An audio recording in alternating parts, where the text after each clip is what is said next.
Power to the people, I'm back for a reason. If you clicked on this video, I meet you with greetings. Another episode of Part My Back Podcast. It's me, your host, Sebastian West. Follow me on Instagram at _Sebastian West while I drop snippets of this episode and I display my art. So yes, check me on Instagram, man. Check me out on Instagram and you can see me, my journey of art. Now, if you don't like what I'm kicking, like what I'm spitting, just know when you tune to this, the cloth is different. I watched a few films. I wasn't pleased with what I watched. I know people... I'm seeing some good reviews with the film Pig. I've seen the film Pig and I'll just say it's not for me. It's not for me. I thought it was very mundane and very lackluster. I might go watch the film Snake Eyes. I've just seen another Mads Mikkelsen film, Green Butchers. Seen that. But I'm not here for all that. I'm here for Batman The Long Halloween Part 1.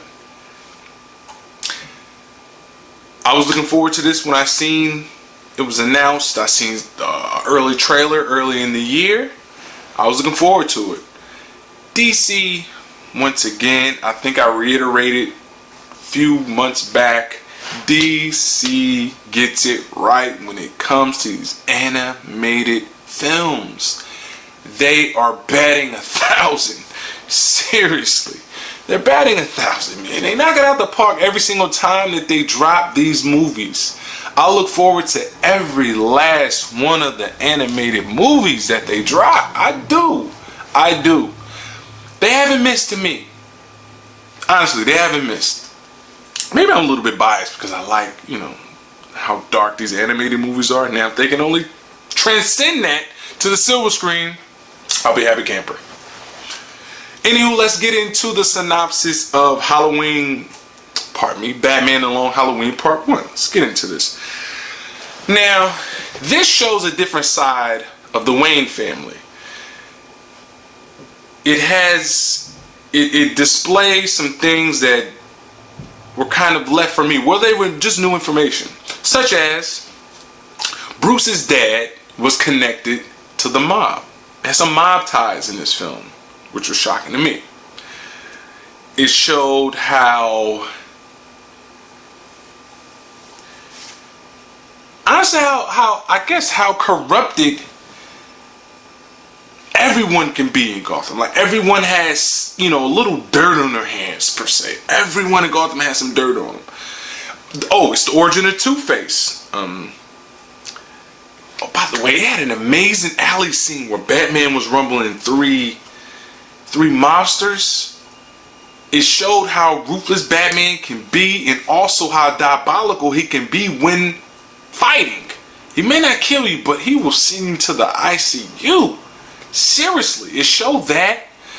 In this particular film, it showed, he had several different, like I said, it was the origin of Two-Face, Harvey Dent.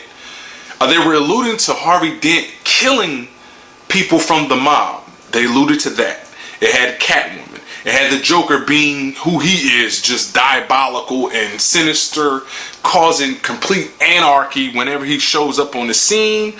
I like his dark jokes he had in this. Always, I'm a Joker guy. Maybe I'm biased. Maybe I'm just a tad bit biased. My guy Solomon Grundy made a cameo. I might draw Solomon Grundy, honestly. I like that character. It's just, I know it's a dark character, pretty awful the way he died. But I like Solomon Grundy, so I know I'm ranting, but I might draw Solomon Grundy. It showed, it alluded to Poison Ivy being in Part 2. I don't know, for those who have seen it, don't cut it off immediately. Let the credits run. You'll see Poison Ivy making an appearance, and seems like she seduces and has Batman under this trance. Poison Ivy's capable of doing so. So yes, it has Poison Ivy alluding to Part 2. I'm looking forward to Part 2. I enjoyed this thoroughly. The artwork was on point. I had no complaints. None whatsoever. These movies knock it out of the park every single time. I reviewed the Origin of Slade movie not too long ago. That was phenomenal. I'm hoping they do some sort of... I want to see more Batman, Robin, Nightwing. I want to see more of those films. So I'm hoping the DC can gear towards to that as well. Back to this film. It was a puzzle. They had cameos from Calendar Man. They mentioned Killer Croc.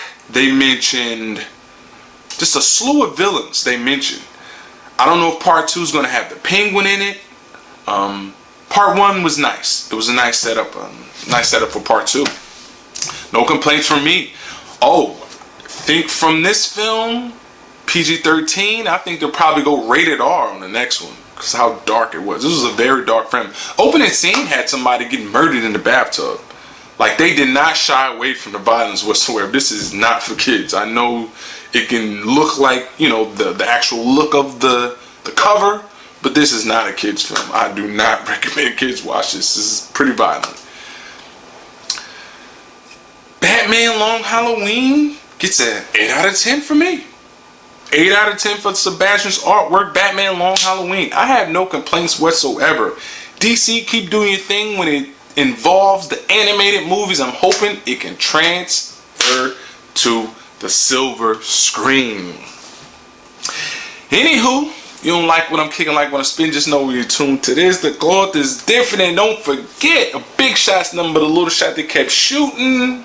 If you don't like my reviews, cut me some slack, and if that ain't good enough, pardon my back. In the meantime, hold it down, tune in.